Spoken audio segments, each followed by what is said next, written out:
یعنی یہ لوگ کفار مکہ، کفار قریش زمین پر چلیں پھریں اور دیکھیں کہ ان سے پہلی قوموں کا انجام کیا تھا۔ یہ چلنے کی دو صورتیں ہیں، ایک السیر بالقدم، قدموں سے چلنا جس کو مشی بولتے ہیں، سفر کرنا، چل کے جانا تاکہ زمین کے احوال دیکھیں، جو مختلف قوموں کے ٹھکانے رہے ہیں ان ٹھکانوں کے پاس جائیں، وہاں سرزمین کو دیکھیں اور جو وہاں کے نشانات اور آثار ان کا جائزہ لیں تاکہ اپنی آنکھوں سے دیکھیں کہ سابقہ قوموں کا انجام کیا ہوا۔ لیکن ہر شخص میں چلنے کی سکت نہیں ہوتی کہ وہ سفر کر کے جائے دور دراز علاقوں میں اور اقوام سابقہ کے انجام کو دیکھے، ان کے نشانات کو دیکھے۔ تو پھر سیر کی دوسری قسم سیر بالقلب ہے، دل کے ساتھ چلنا اور دیکھنا۔ یعنی دیکھنے کی دو قسمیں بن گئیں، ایک ہے ان آنکھوں سے دیکھنا جو اللہ نے چہرے پہ لگائی ہوئی ہیں، اور دوسرا دل کی آنکھوں سے دیکھنا۔ دل کی آنکھوں سے دیکھنا کیسے ہے؟ ان کی تاریخ پڑھنا، قرآن حکیم میں سابقہ امتوں کے واقعات ہیں، قوم نوح کے ساتھ کیا ہوا اور قوم صالح کے ساتھ کیا ہوا، قوم ہود کے ساتھ کیا ہوا، اور قوم موسیٰ یعنی فرعونیوں کے ساتھ کیا ہوا، قوم شعیب کے ساتھ کیا ہوا، قوم لوط کے ساتھ کیا ہوا۔ اور یہ قومیں بڑی طاقتور تھی، تو تاریخ دیکھیں۔ تو چلنے کی دو قسمیں، ایک اپنے پاؤں سے چل کے جانا اور لوگوں کے آثار کا مشاہدہ کرنا، اور دوسرا اپنے دل کی آنکھوں سے چلنا یعنی پڑھنا۔ قرآن حکیم میں امم سابقہ کے واقعات ہیں جو قرآن نے بیان کیے ہیں، اور ایسے بھی جو مستند کتب تاریخ ہیں اور محفوظ، ان مستند کتب تاریخ نے بھی اقوام سابقہ کے احوال اور ان کا انجام بڑی تفصیل سے ذکر کیا۔ تو یہ لوگ چلتے کیوں نہیں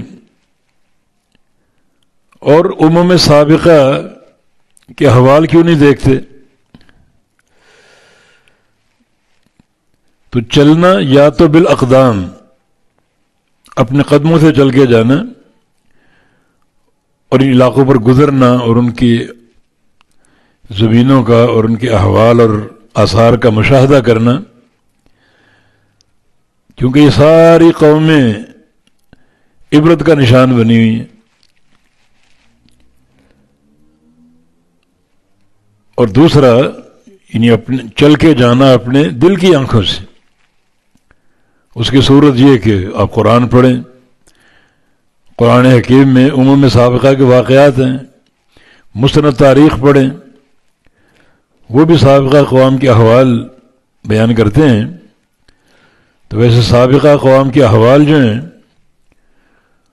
ان کا صحیح مصدر قرآن اور حدیث ہے، یعنی قرآن واقعات بیان کرتا ہے، وہ بالکل صحیح اور خالص مصدر ہے اور سچے واقعات۔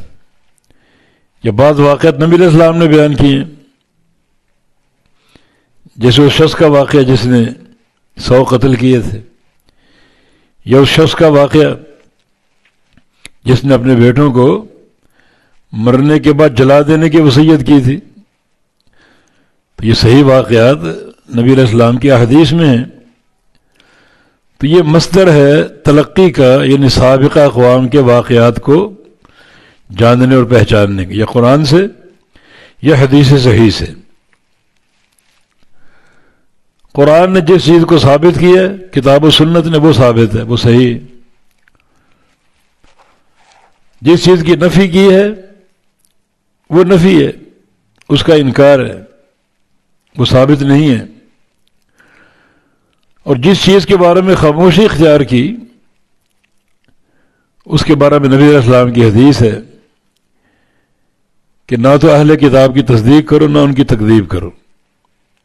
یہ اہل کتاب جو ان کے بعض احبار و علماء بیان کرتے ہیں واقعات وغیرہ، قرآن میں نہ ان کا اثبات ہے نہ ان کی نفی ہے، تو آپ وہ بیان کر سکتے ہیں اس کی تصدیق یا تکذیب کیے بغیر۔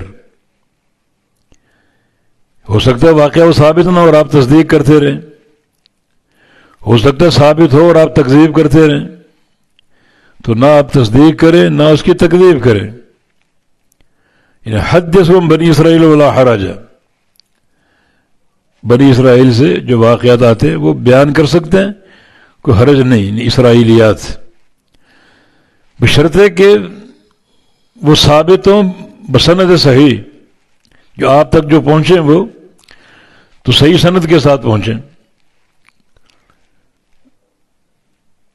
تو یہ افلم یسیروا فی الارض، اولم یسیروا فی الارض،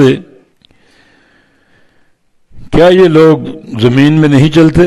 فی الارض زمین میں چلنا، حالانکہ چلتے زمین کے اوپر ہیں، اس لیے فی بمانا علا ہے، ان اولم یسیروا فی الارض اے یسیروا علی الارض،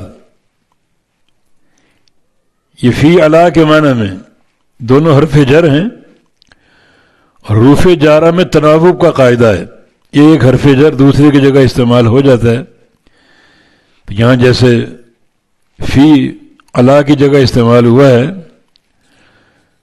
تو چلنا زمین پر ہوتا ہے، زمین کے اندر نہیں ہوتا۔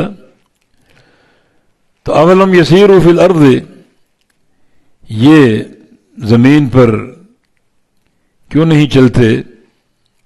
فینظروا، پس دیکھتے یا دیکھیں، کیف کان عاقبۃ الذین کانوا من قبلہم، کہ کیسا انجام ہے ان لوگوں کا جو ان سے قبل گزرے ہیں، جن سے قبل قومیں گزری ہیں، جیسے قوم نوح گزری ہے، قوم ہود اور قوم صالح گزری ہے، قوم لوط، اصحاب مدین وغیرہ مؤتفقات،